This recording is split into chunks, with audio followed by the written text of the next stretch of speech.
Have you ever thought about getting remarried, but found yourself wondering if it's the right move? Marriage after 60 is an entirely different experience than when you were younger. There are important realities people often overlook until it's too late. Whether you've been single for a while, recently divorced, or widowed, remarriage later in life brings unique challenges that can influence your finances, relationships, and long-term happiness in ways you might not expect. In this video, we're diving into 5 essential truths you should know before remarrying after 60. These insights could shift the way you view love, commitment, and security at this stage of life. Too many people jump into remarriage believing it will fill an emotional gap, only to face unexpected complications that could have been avoided with a little preparation. But when you're informed, you can choose a path that brings not only love, but stability, peace of mind, and deeper fulfillment. Stick with us until the end, because these 5 truths might save you from unnecessary heartache and help ensure that any relationship you choose is built on a strong foundation. Whether you're actively considering remarriage or just beginning to explore the idea, this is for you. Let's begin. Truth number 1: financial realities shift after 60. One of the biggest eye-openers people encounter when remarrying later in life is how significantly it can alter their financial landscape. It's easy to think of remarriage as simply a romantic decision, but it's also a serious financial and legal commitment. If you're not careful, you could jeopardize your retirement savings, social security, pensions, or even the inheritance you planned for your children or grandchildren. You might assume marriage will make things simpler, but the truth is it can introduce financial entanglements you never anticipated. A common surprise? The impact on social security benefits. If you're receiving benefits based on a former spouse's record, those payments may be reduced or stop entirely after remarriage. For many, that loss of income is a major shock. Pensions and survivor benefits also carry stipulations. Some are voided when you remarry, especially if the benefit was tied to a deceased spouse. If you or your partner receive pension payments, it's vital to review the terms and know your rights before signing a marriage certificate. And then there's estate planning. Your money, home, assets, they're no longer just yours. Marriage links your financial future to another person, along with their debts, spending habits, and obligations. Even if you keep separate bank accounts, the law may still treat assets as shared, especially in community property states. Now, if you have children or grandchildren, think carefully about inheritance. Many people assume their estate plan is set in stone. But remarriage often changes legal claims to property, sometimes in ways that favor the new spouse over the children. Take Robert, for example. At 72, he remarried after losing his wife. He believed his estate would go to his kids as planned. But after marrying again, he learned his new wife had legal rights to his assets. His children risked losing part of their inheritance. He had to make difficult but necessary adjustments to protect his family's future. If you're thinking about remarrying, talk with a financial advisor or estate planner. These aren't romantic conversations, but they are essential. A few hours of planning now could save you and your loved ones from major stress later. Truth number 2: family dynamics become more complex. Remarrying after 60 isn't just about 2 people, it's about 2 families, 2 histories, and a lot of expectations. While love may bring a couple together, navigating the reactions of loved ones can be an entirely different journey. Unlike younger couples starting fresh, older adults come into new marriages with grown children, grandchildren, and deeply rooted family roles. These bonds can be strong and sometimes fragile. Merging those histories can be more challenging than it seems. A common hurdle? Adult children's reactions. Even when they want you to be happy, they may struggle with loyalty to your former spouse, or worry how the new marriage will affect family traditions, inheritance, or even your well-being. Some may offer heartfelt support, while others may be skeptical or concerned. These feelings aren't wrong, they're human. But if they go unaddressed, they can create strain not just on your marriage, but across the entire family. Grandchildren, too, can be affected.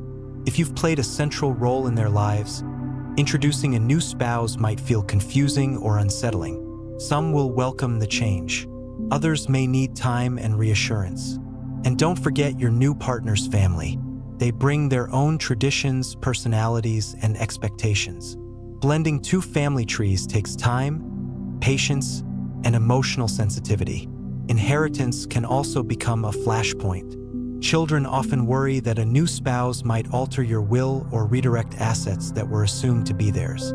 Even when your intentions are clear, the legal implications of marriage may override them unless you've planned carefully. And while money might not be the driving force behind your new relationship, it often lingers beneath the surface, especially in the eyes of your family. Sometimes, conflicts arise not from greed, but from a genuine desire to protect your legacy and honor your original intentions. Take Susan, for example. At 68, she remarried after over a decade of being single. She expected her children to be happy for her, but instead found herself in the middle of tense conversations about inheritance, family holidays, and even where she planned to live. Though she knew her children loved her, she quickly discovered that maintaining family harmony in this new chapter would require open communication and reassurance. If you're considering remarriage, carve out time to talk with your family. Be clear about your intentions, listen to their thoughts, and set realistic expectations for what may or may not change. These conversations may not always be easy, but addressing potential concerns early can prevent misunderstandings and resentment from taking root. The key is to lead with patience, honesty, and a reminder that this decision is about finding companionship and joy, while still honoring the relationships you've nurtured throughout your life. If you're still watching and finding these insights helpful, comment number 2 below to let me know you're with us. And if you haven't subscribed yet, go ahead and hit that button, then tap the bell so you won't miss any of our future videos. Your support helps us keep sharing thoughtful, meaningful content with people just like you. Now, let's keep going. Truth number 3. Emotional expectations are different. Relationships in your 60s, 70s, or beyond come with a very different set of priorities. When you were younger, marriage often centered around building a shared life, raising children, establishing careers, buying a home. But later in life, marriage is less about starting from scratch and more about finding companionship, emotional connection, and preserving your independence while sharing life with someone new. This shift in dynamic can catch people off guard. One of the most noticeable differences is the strong sense of independence that each person brings to the relationship. By this stage, you've already carved out a life you're comfortable in. You likely have your own routines, living space, hobbies, and rhythms that feel just right for you. Introducing someone new into that equation means making room for their lifestyle, their habits, their needs, and that adjustment takes effort. It's easy to assume that finding the right person is all it takes. But in reality, it's just the beginning. Later in life, marriages often require careful navigation of boundaries, personal space, and individuality. Unlike younger couples who may be focused on building financial security or raising children, older couples often come together already emotionally and financially established. That changes the reasons people seek connection. Love, shared values, companionship, and meaningful experiences rise to the top of the list. But it also means both partners need to be upfront about what they're looking for in a relationship. How much time do you want to spend together? How do you prefer to handle disagreements? Do you want to share a home or keep separate ones? How do you preserve personal independence while still nurturing closeness? Another layer to consider: past emotional experiences. If you've lost a spouse or gone through a divorce, those feelings and memories don't simply vanish when you start over. You and your partner bring decades of emotional history into the relationship. And that's not a negative thing. It's part of what makes later in life love so rich. But it does require emotional awareness, patience, and a willingness to embrace your partner's past while building something new together. Take Harold, for instance.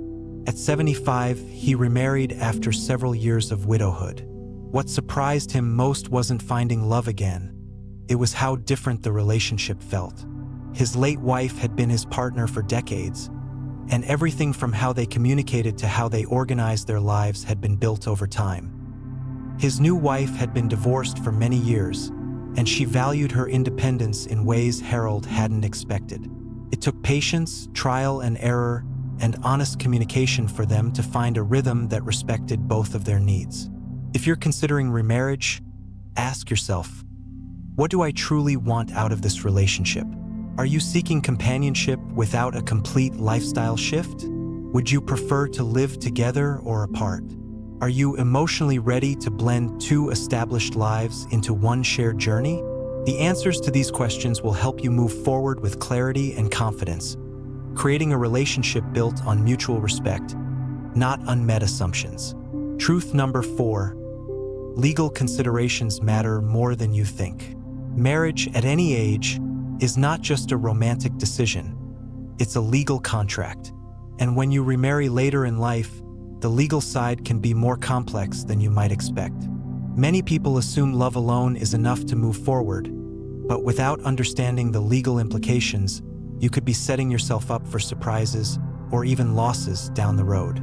From prenuptial agreements to healthcare rights and estate planning, there are legal protections that need to be addressed before walking down the aisle again.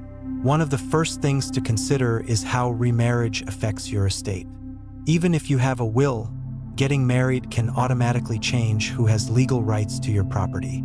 In many cases, your new spouse could be entitled to a share of your assets, even if your original plan was to leave everything to your children or grandchildren. Without a clear plan in place, your estate could be divided in ways you never intended.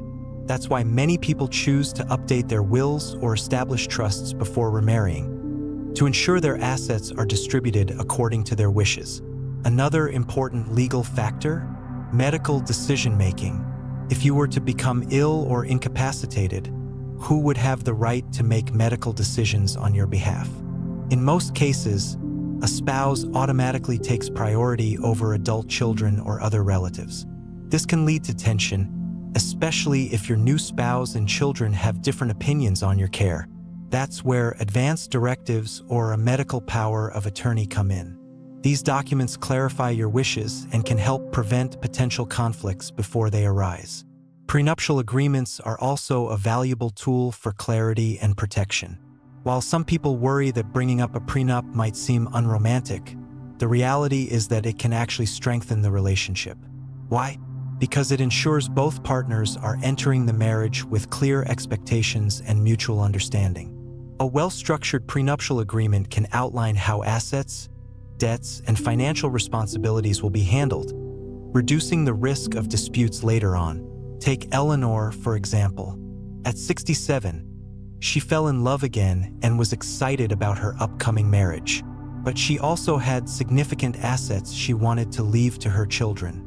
She and her fiancé had an open, honest conversation and decided to create a prenuptial agreement. It clearly defined their financial boundaries, giving her peace of mind and reassuring her children that their inheritance was secure. Legal conversations aren't always easy, but they are essential. If you're considering remarriage, it's wise to consult with an attorney who specializes in estate planning and family law. Having these discussions early on helps you avoid confusion and stress later, allowing you to focus on what really matters: building a secure, fulfilling relationship in this next chapter of life. If you're still watching and finding these insights valuable, comment number 4 below to let me know you're here. And if you haven't subscribed yet, now's a great time to do so. Tap the bell so you don't miss any of our future videos. Your support helps us keep creating meaningful content for you. Number 5. The definition of happiness changes with age. As we grow older, our understanding of happiness evolves. In our younger years, marriage often meant building something: a home, a family, a future. But after 60, happiness becomes less about building and more about enjoying and maintaining the life you've already created. So before you remarry, it's important to ask, does this relationship align with the kind of happiness I truly want right now? Some people assume that getting married again will automatically bring joy, but happiness in later life can come from different sources than before. For some, it's about companionship, sharing everyday moments. For others, it's about maintaining independence while having someone to enjoy life's special occasions with. And for many, it's about preserving the lifestyle and routines they've grown to love. The key is understanding what happiness looks like for you today, not what it looked like 30 or 40 years ago. One common mistake people make is believing that love alone will erase loneliness. But the truth is, Fulfillment comes from within. If you're not content on your own, marriage won't automatically change that. In fact, placing the weight of your happiness on a relationship can lead to disappointment, especially if sharing your life again feels more restrictive than freeing. Lifestyle compatibility is another huge factor. At this stage, you've likely built a comfortable rhythm in your daily life, how you spend mornings, your travel preferences, your social pace. If your new partner lives very differently, it could lead to more friction than joy. Some people are spontaneous. Others prefer structure. Some love quiet evenings at home, while others thrive in social settings. If you and your partner aren't aligned in these ways, it's worth asking, are we willing to adjust? And will those adjustments bring us closer or cause stress? Take Frank, for example. At 72, he remarried quickly, believing that companionship would fill the void left by his late wife. But over time, he realized his new wife had very different expectations. She wanted to travel constantly. He preferred staying local. She loved social events. He treasured solitude.